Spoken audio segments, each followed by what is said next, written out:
Hello, friends. I'd like to pay special tribute to two friends, one of whom said that he hoped I turn this into a regular podcast, and so his comment really did inspire me to continue thinking towards making the second podcast.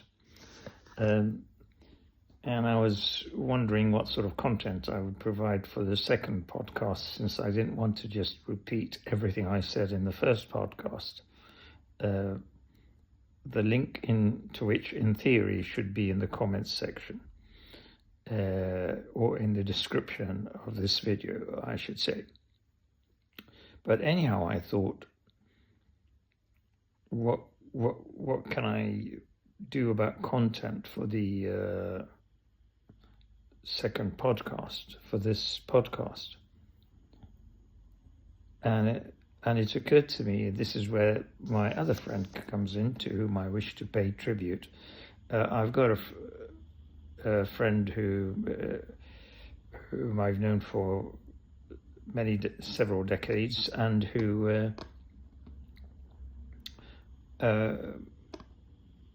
sends a group of his friends a sort of daily message, and I'm on that list. And what I've been doing with these in response to these messages is, recently, I started to write, if you like, aphorisms regarding the infinity of life within us and all around us. And so I made a printout of, the most recent printout I made was of a bunch of these. And I sort of chose 12 of these aphorisms to read out for this podcast. Now, they're of the nature of poetry, so they should not really be taken too literally, but their direction is definitely towards encouraging a focus on the infinity of life within us and all around us. So, without further ado, I will read the 12 aphorisms, or at least some of them, in this video that I marked for this occasion, out of the bunch that I printed out most recently.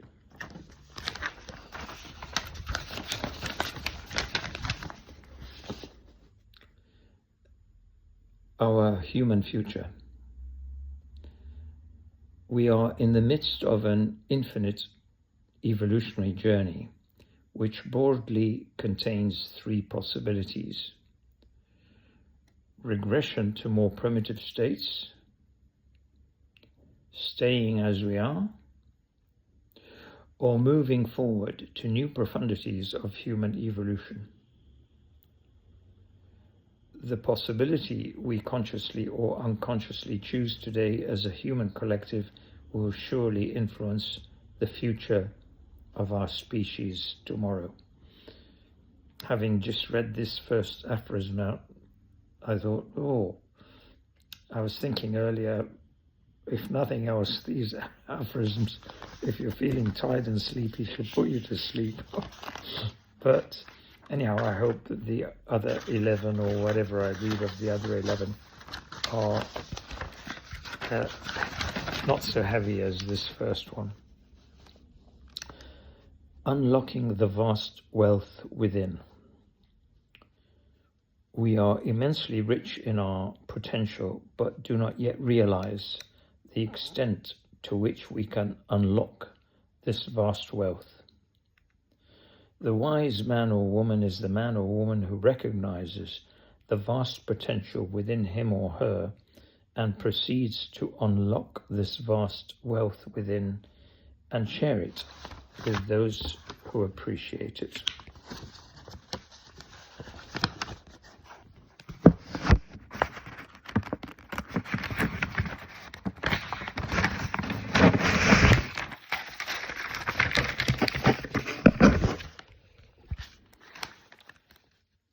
The nature of life.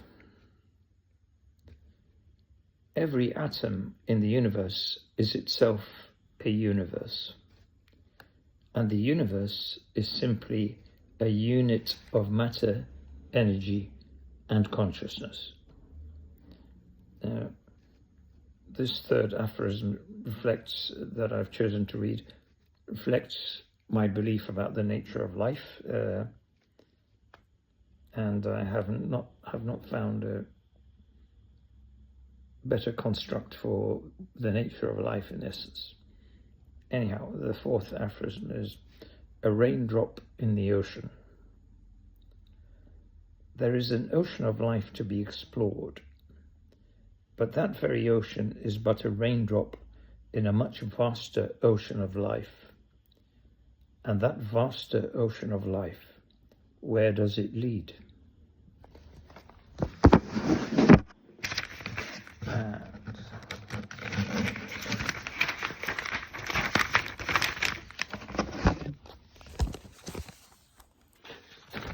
The cosmic river.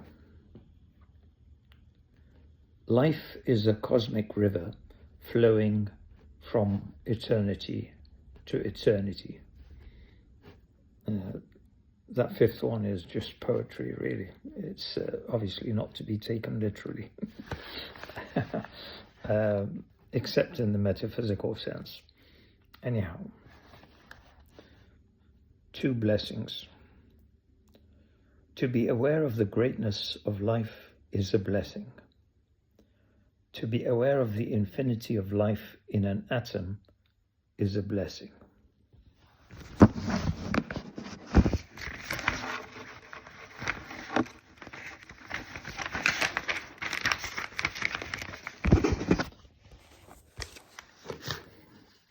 Living deeply. Life without a clear purpose can be a nightmare. Life with a clear and profound purpose can be a life lived deeply. Loving the inner and outer cosmos. We cannot love ourselves in any deep way without engaging in a love affair with the cosmos. And there would be an imbalance in our love if we did not also love the microcosm.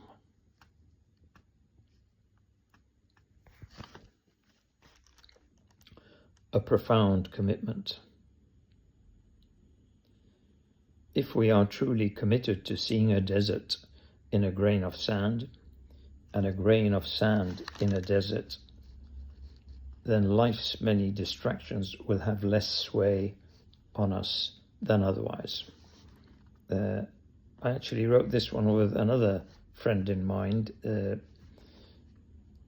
it sort of echoes Khalil Gibran, one of Khalil Gibran's aphorisms, who said wrote something like, the Sphinx spoke only once, and only once the Sphinx spoke. And he said, the desert is a grain of sand. A grain of sand is a desert. Now let us all be silent. I heard the Sphinx, but I did not understand.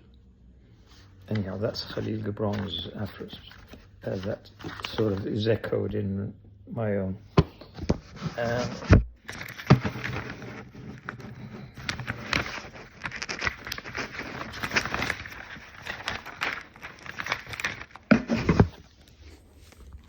Just 3 more to go for you, those of you who are still awake. The vast world we do not know. There is a vast world between what we know and what we do not know. Keeping an open mind about that vast world in between is the essence of growing towards greater and greater wisdom.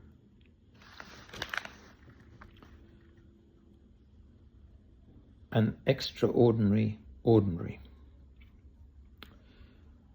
Seeking to see a desert in a grain of sand and a grain of sand in a desert is what eventually makes the ordinary extraordinary.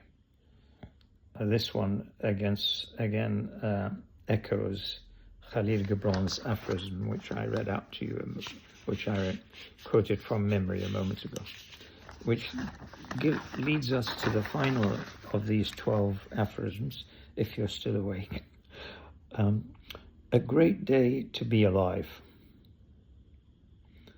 Every day in which we seek to nourish an awareness of the infinity of life within us and around us is a great day to be alive. Well, that's it, folks. And for those of you who are still awake, and those of you who slept to these to these aphorisms, thank you for watching, and I look forward, hopefully, to seeing you in the next podcast. Thank you. Take care. Bye now.